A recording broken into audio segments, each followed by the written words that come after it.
Salut les amis, bienvenue sur notre page. Aujourd'hui, nous allons faire du couscous du riz. On va manger avec notre gombo.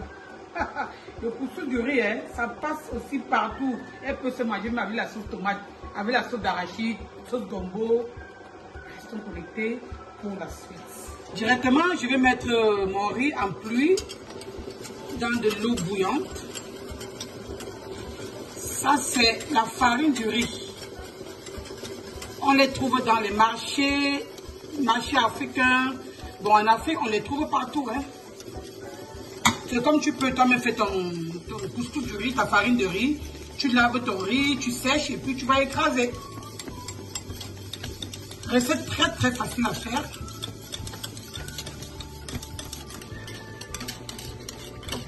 Je vais tourner maintenant avec la spatule pour la rendre plus liée. Ça gonfle beaucoup. Voilà, de l'eau.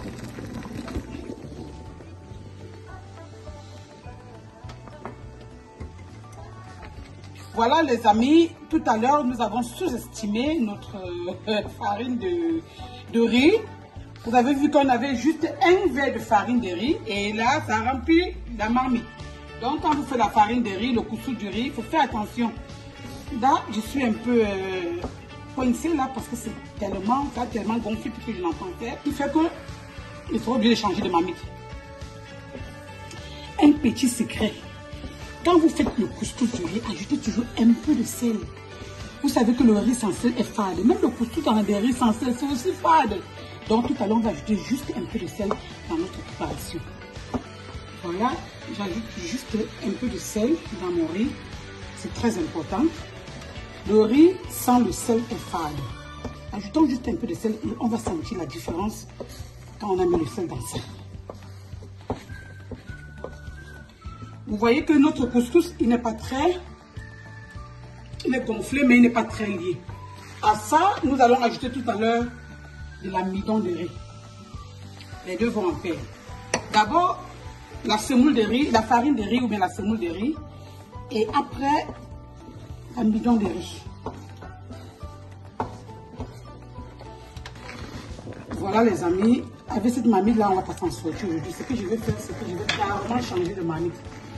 Pour ne pas être coincé. Parce que là, on ne peut pas continuer comme ça. Sans vous mentir, j'ai sous-estimé la quantité de ce riz. Je me suis dit que bon, comme ce n'est qu'un verre de riz, ça va aller. Mais là, ça ne marche pas. Je vais le transvaser dans cette autre marmite.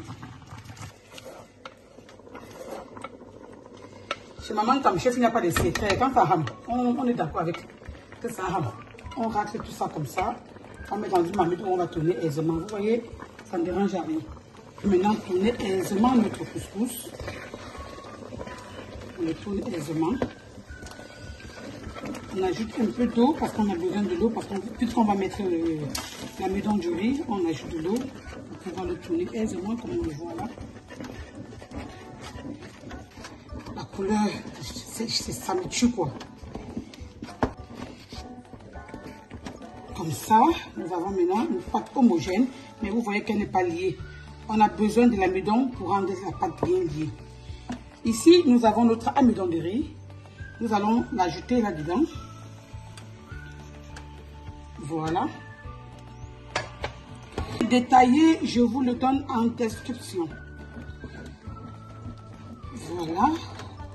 On le tourne bien là, ça réagit comme si on tournait, n'est-ce pas, le foufou.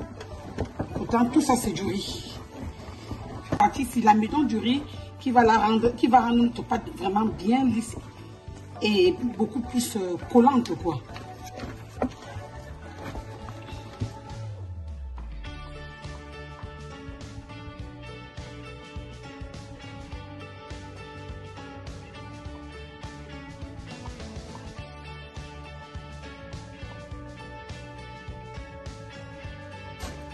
Voilà les amis, notre couscous du riz ainsi terminé. Maintenant, nous allons passer à l'emballage. Voilà. Voilà les amis, notre couscous du riz à la sauce gombo ainsi terminé. Je compte sur vous pour vous abonner, liker et partager la recette si ça vous a plu. Et on se dit à la prochaine. Bon appétit!